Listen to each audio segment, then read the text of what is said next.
õppeaasta alanud on? Hästi?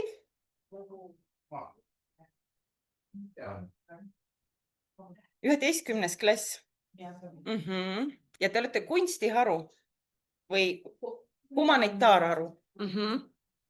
Siis teil on mingeid humanitaaraineid rohkem kui reaalharus. Tõlkitsooria. Mis teil on? Tõlkitsooria. Ahah, tõlked. Mis teil veel on? Kunst? Ei ole kunsti. Aga mis teil veel seal humanitaarharus on?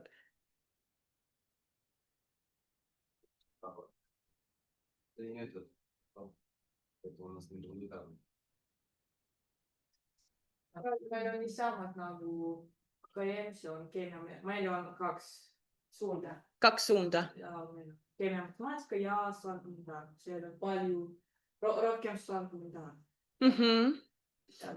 Praegu meil on niisamad nagu kirjastused, aga meil on ka tekstuuria.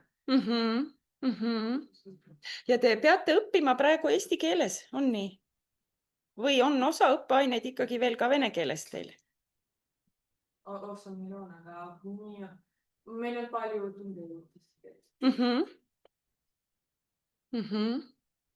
Ja mis mõtted teil oma tuleviku osas on? Ülikooli? Kutsekõrgkooli? Kuidas need on? Kutsekoolid, kutsekõrgkoolid? Kutsehariduskeskused on tänapäeval, jah? Just.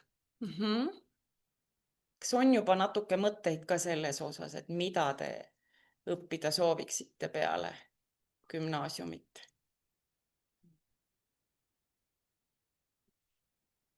Vaikus. Teil on veel aega mõelda. Teil on veel aega mõelda seda. Okei, ja Kunstiakadeemiasse, tere. Kuidas on, kas me ootame veel teda? No mõned tulevad, aga täna kuidagi uurikud nii palju, et autoga üldse ei kõik. Seal on mõned noored, mis... Kas need on teie koolinoored? Ja, ootame siis nemad ära. Ja siis alustame. Just. Me võime jätta ukse lahti, et nad saavad liikuda. Kõik, kes tahavad Marikat kuulata, saavad hüpata kohe sisse. Ja mitte midagi ei juhtu, kui nad liituvad mõni minut hiljem, on ju?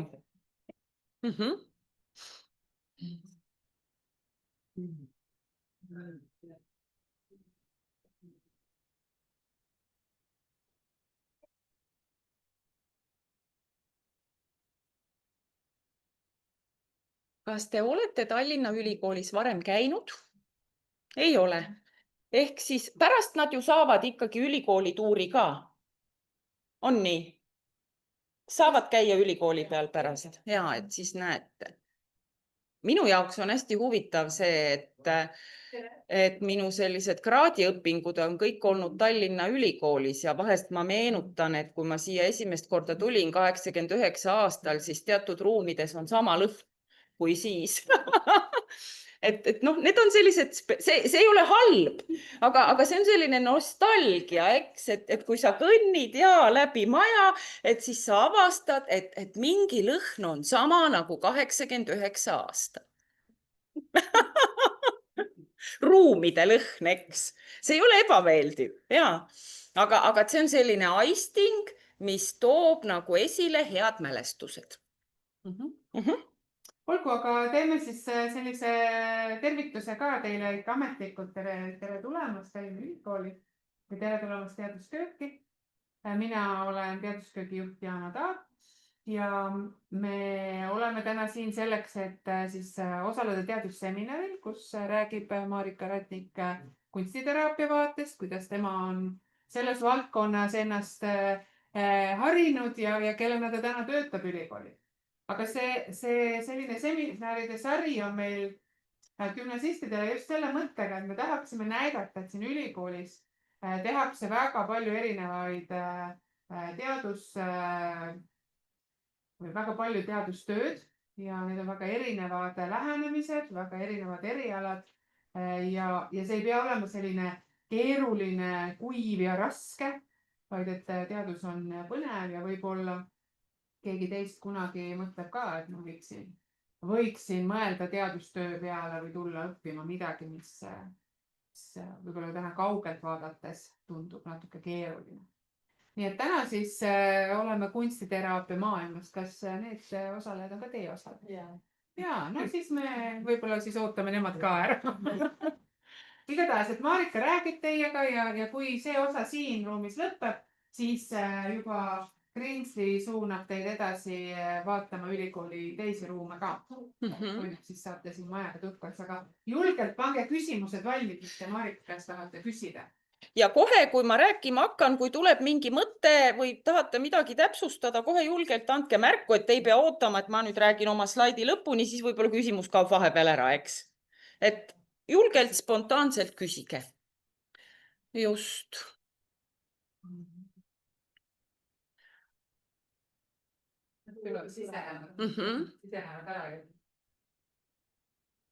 Tere hommikust. Just iste.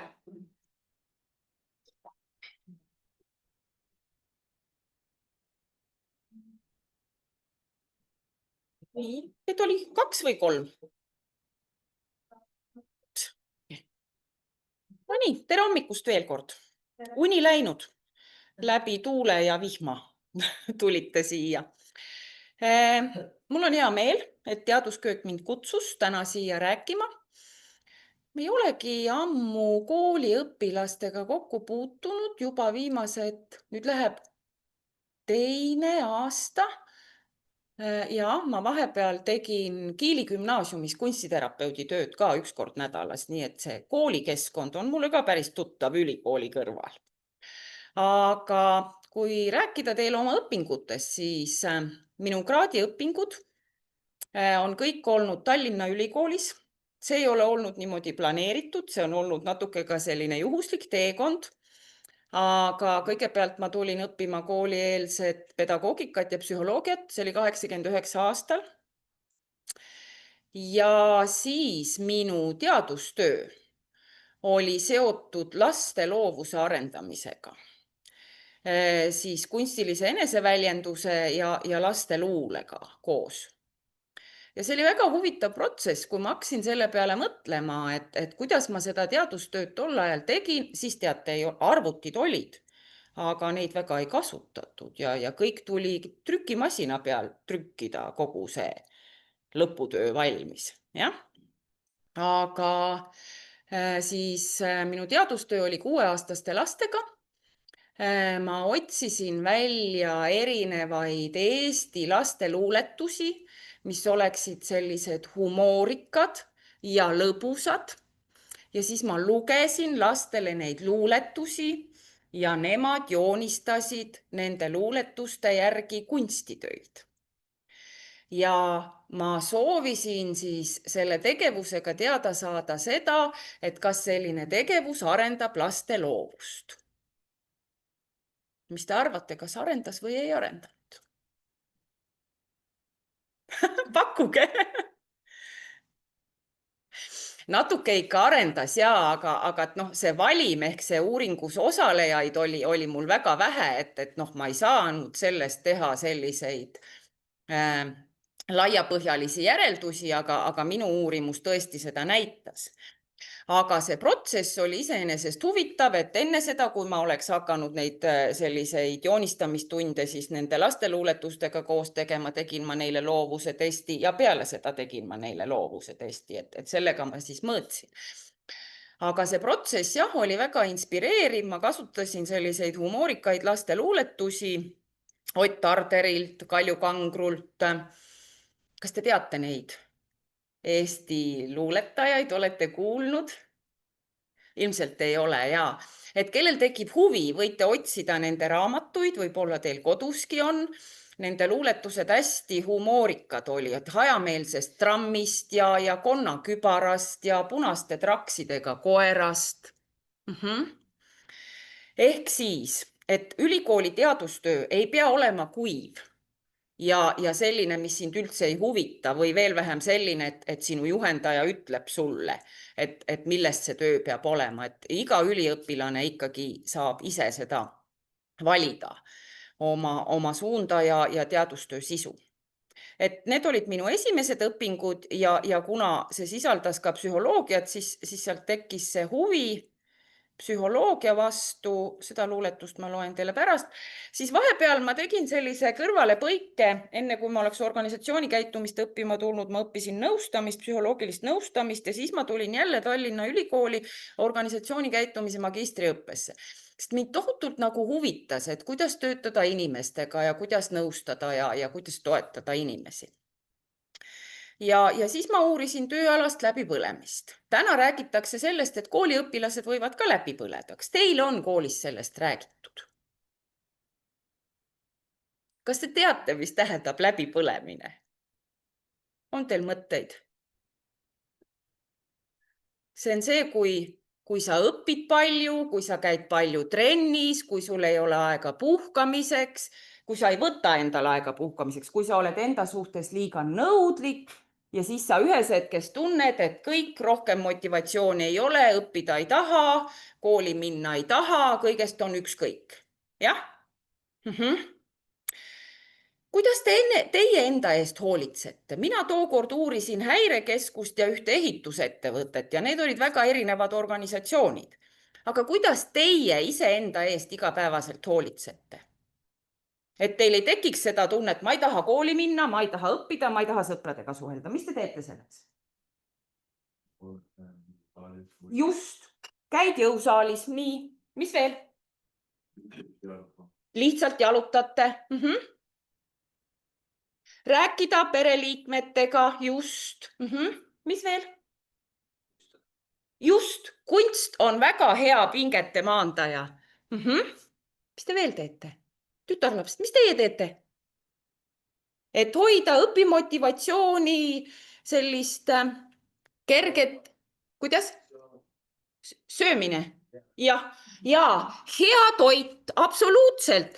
Kõik, mul on üks mudel, mida ma üliõpilastele ka tutvustan ja ma olen nimetanud seda läbipõlemise ennetamise auditiks. Ja see tegelikult on seotud ka kunstidega, et liikumine võib ka kunst olla. Et kunstiteraapiat õppekaval ongi täna 2 suunda, tantsu- ja liikumisteraapia ja visuaalkunstiteraapia, aga kõik meeltega tajutavad aistingud, lõhnad, maitsed, helid, kõik see on see, mis inimesi ka igapäevaselt toetab ja pakub naudingut, sellepärast hea söök on väga asjakohane. Ja rutiin, eks käin jõusaalis. Kas teil on selliseid toredaid traditsioone, peretraditsioone, pühapäeva hommikused pannkoogid, vanematega jalutuskäigud, ei tea, laupäeva õhtune saunas käik või vannis käik? On midagi sellist? Muidugi, just. Et need on sellised tavad ja traditsioonid, mis ka hoiavad. Siis kas teil on sellised oma igapäevased rutiinid, mida te teete? Hommikul ärkan, käin külma duši all või?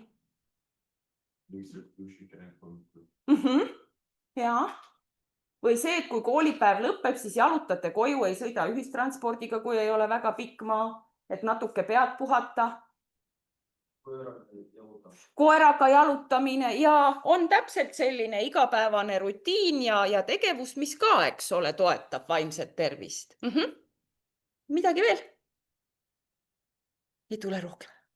Ma arvan, et teil kõigil on oma head sellised võtted, kuidas te ennast hoiate.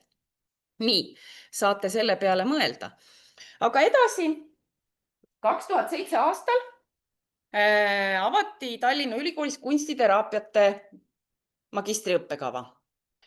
Ja kuna mina olin seda usku, et nii lastega kui täiskasvanutega töötamisel, eriti nõustamisel on abi kunsti kasutamisest, siis ma tulin sellel õppekaval õppima. Täna on meil sellel õppekaval 2 suunda, visuaalkunstiteraapia ja tantsu- ja liikumisteraapia. Ja jälle see minu teadustöö oli siis seotud kunstipõhiste tehnikatega pereteraapias, et vahepeal ma õppisin ka pereteraapiat ja siis ma uurisin jälle, see oli minu enda huvi ja soov, et aru saada, et kui palju siis pereterapeudid, kes valdavalt töötavad verbaalselt, kui palju nemad siis kasutavad selliseid loomingupõhiseid tegevusi, et kui nad töötavad lastega või peredega, et kuidas aidata neil siis oma suhetest rääkida, oma muredest rääkida või kuidas uurida seda peresuhete dünaamikat. Ja siis ma otsisin kirjandusest välja erinevaid selliseid tehnikaid, mida siis on läbi aegade kasutatud ja tegin siis Eesti pereterapeutidele siis sellise poolstruktureeritud küsimustiku, kus ma siis küsisin nende käest, et mida nemad kasutavad.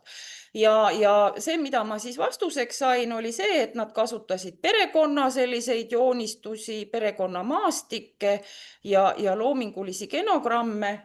See on internetist võetud pilt. Aga see on üks näide perekonna joonistusest. Ja reaalselt nad ka umbes sellised välja näevad, oleneb laste vanusest. Aga mida see joonistus annab, et näiteks seal see Mii, see kõige väiksem pereliige, kui tal ei ole veel piisavalt sõnavara, eks ole, et kuidas rääkida sellest, kuidas tema ennast oma perekonnas tunneb, siis läbi selle kunstitöö on tal lihtsam oma mõtetest ja tunnetest rääkida. Nii et ja see on üks tehnika, mis tänase päevani kunstiteraapias on ka küllaltki palju kasutusel. Et võite proovida kodus joonistada oma perekonda. Või siis perekonna skulptuur, näiteks savist. Siin on ta savist, seda võib plastiliinist teha, seda võib puupulkadega teha, et väga erinevate materjalidega. Et jälle ma sain valida selle teadustöö sisu sellest lähtuvalt, mis mind huvitas. Ja siis juba tekkis minu õpetajal ja juhendajal Eha Rüütlil, kes on tegelikult ka kunstiteraapiate õppekava looja siin Tallinna Ülikoolis, see mõte, et ma võiksin hakata ka ülikoolis õpetama. Ma ei olnud kunagi enne mõelnud selle peale, et ma võiksin töötada ülikoolis lektorina. Nii et see tuli minu juurde täiesti juhuslikult. Ja siis ma vähekaaval hakkasin nagu õpetama ja see töö hakkas mulle väga meeldima, sest see pakub igapäevaselt väga palju väljakutseid, nii nagu tegelikult õpetajatöögi pakub igapäevaselt palju väljakutseid. Ja ülikoolis töötades on oluline, et sul on siis 3. taseme teaduskraad, ehk siis esimene on bakalaurus, teine on magister, 3. on siis doktor. Ja siis jätkusid minu doktoriõpingud Haridusteaduste Instituudis ja kuna lastega tegelemine on olnud mulle südamelähedane lastega ja noortega, siis ma uurisin kooliõpilaste heaolu. See oli siis selline kvantitatiivne ehk siis küsitlusega uuring ja see, mis sealt välja tuli, ma siis küsitlesin 6. ja 9. klassi õpilasi, oli siis see, et kõige enam mõjutavad kooliõpilaste heaolu siis suhted õpetajaga, suhted õpilastel omavahel ja koolist abi saamine. Kuidas teile tundub? Ma ei tea, kas see täna nii on, aga mingeid mõtteid selles osas teie poolt? Ei ole teil mõtteid? Aga kuidas teil tundub? Koolisuhted ehk siis suhted õpilastel omavahel, suhted õpetajatega ja koolipoolne abi. Tundub ju loogiline, eks? Et kui see on olemas, et siis see võiks nagu õpilaste heaolu koolis toetada küll.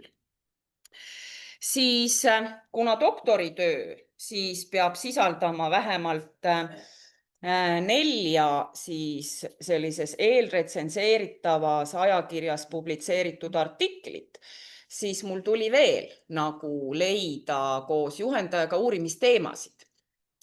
Ja siis ma keskendusin kooli kunstiteraapiale, sest selleks ajaks, see oli siis 2018, olid juba koolides tööl esimesed kunstiterapeudid. Teie koolis on ka tugispetsialistid. Kes teie kooli tugispetsialistid on, teate te? Kiva, juhendaja, sotsiaalpedagoog, kes teil veel on? Koolipsühholoog ja eripedagoogid. No gümnaasiumist enam ei puutu nendega kokku, aga sotsiaalpedagoog ja koolipsühholoog on. Et nüüd täna on, neid koole ei ole väga palju, aga üle Eesti erinevates koolides töötavad ka loovterapeudid. ja need loovterapeudid on siis sellised vaimse tervise spetsialistid, kes siis kasutavad kas visuaalkunsti ehk siis nende suhtlemisvahend õpilastega on loominguline tegevus, joonistamine, maalimine või tantsu ja liikumist. Ja see on natuke turvalisem ja lihtsam viis õpilasega kontakti saada.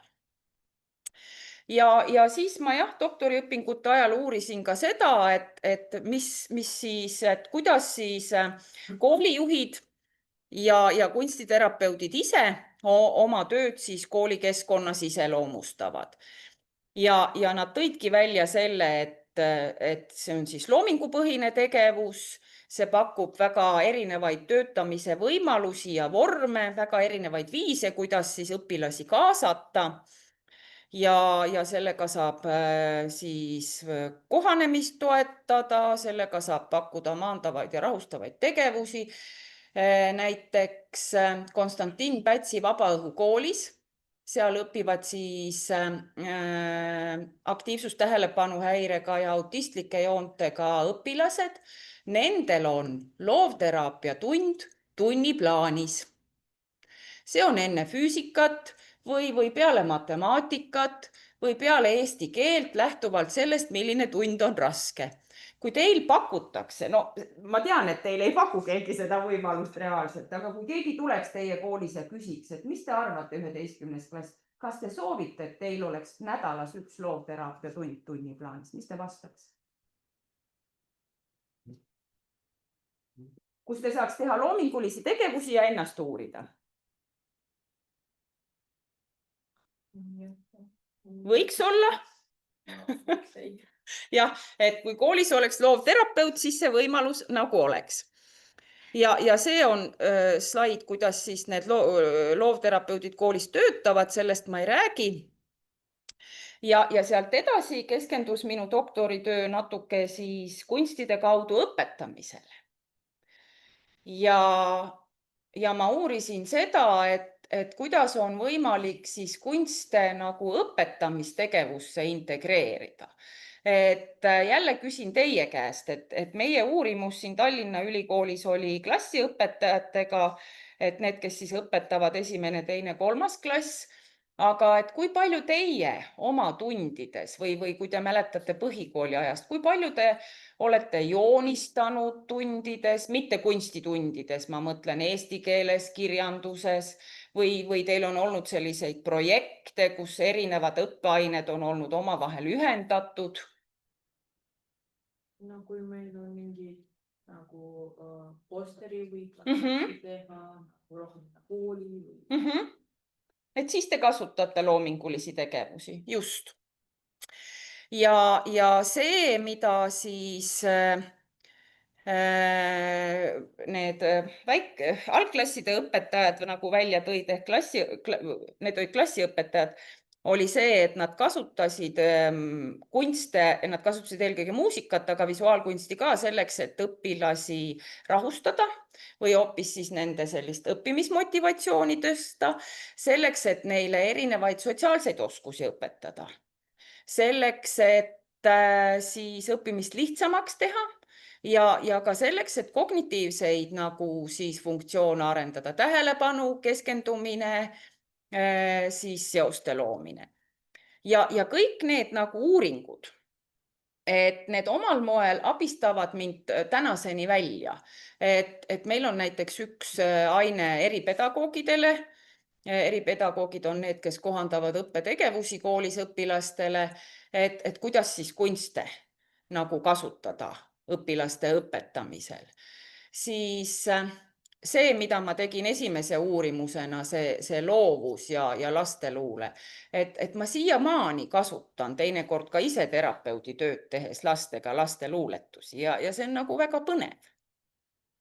Nii et ülikoolis õppimine pakub väga-väga palju arenemisvõimalusi ja seda on võimalus ise suunata oma sellisest huvist lähtuvalt. Nii et ma arvan, et kellel on huvi tulevikus jätkata oma sellist erialaõpinguid sel moel, et ta tuleb kõrgkooli, siis see on väga hea võimalus. Küsige midagi.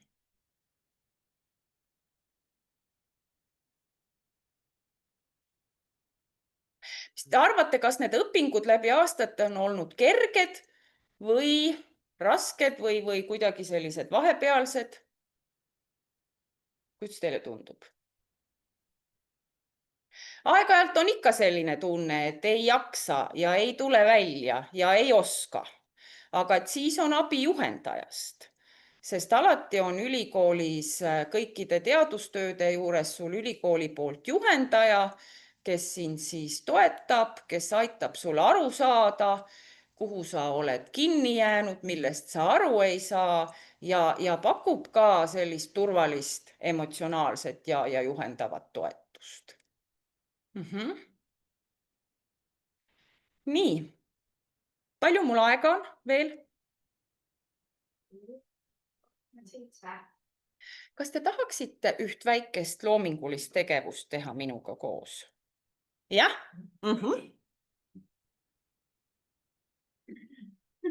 Nii, igaüks saab siit paberi, võta üks ja saada edasi. Nii, siin on liitikaid, võib võtta liitikaid, võib võtta värvipilatseid.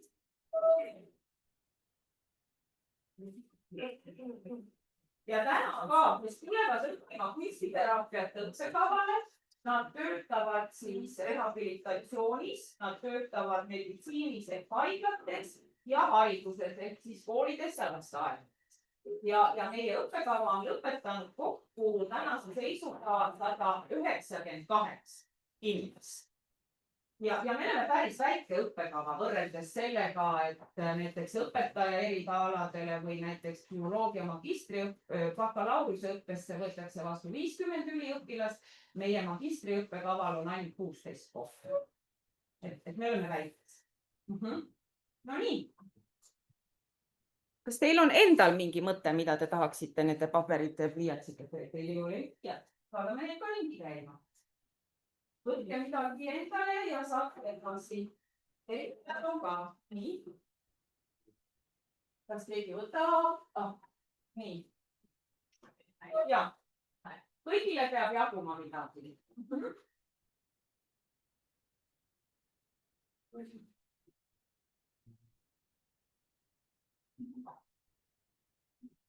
Kas on kõigis tagareas? On. Sealt võtte neid pliiatseid. Siin ees on veel. Nii. Palun võtke need ka sinna taha. Ja enne ma läksin mööda siit ühest toredast luuletusest. Nii.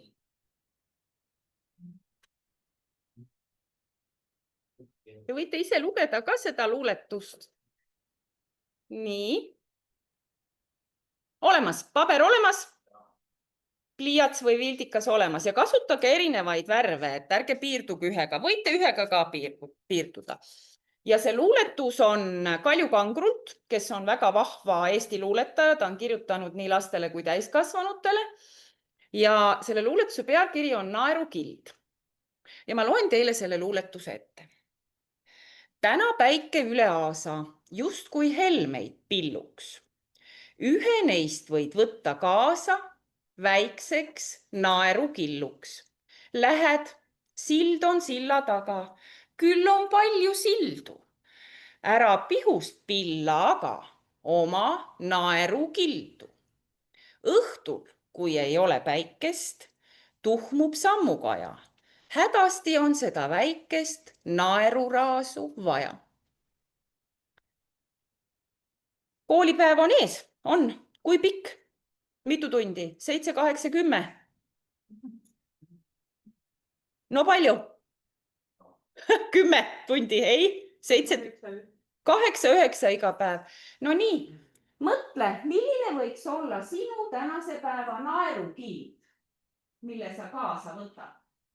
Ja mis aitab sul tänase päeva niimoodi hea enesetundega koolis ära teha? Ja kujuta seda.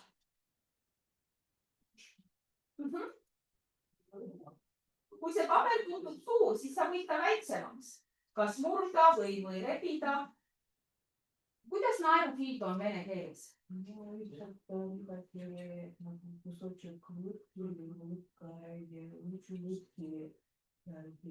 jah, just. Niisugust nagu osa naeru, noh, väga väike osa või noh, raske nagu.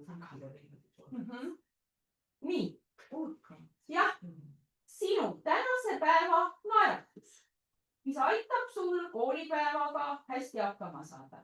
Lihtsalt kujuta seda ära, pikalt mõtle. See, jah, just. See ei pea olema midagi konkreetset. See võib olla ainult jooned, värvid, vormid. Ja ära pikalt mõtle, sa tead, kuidas seda teha.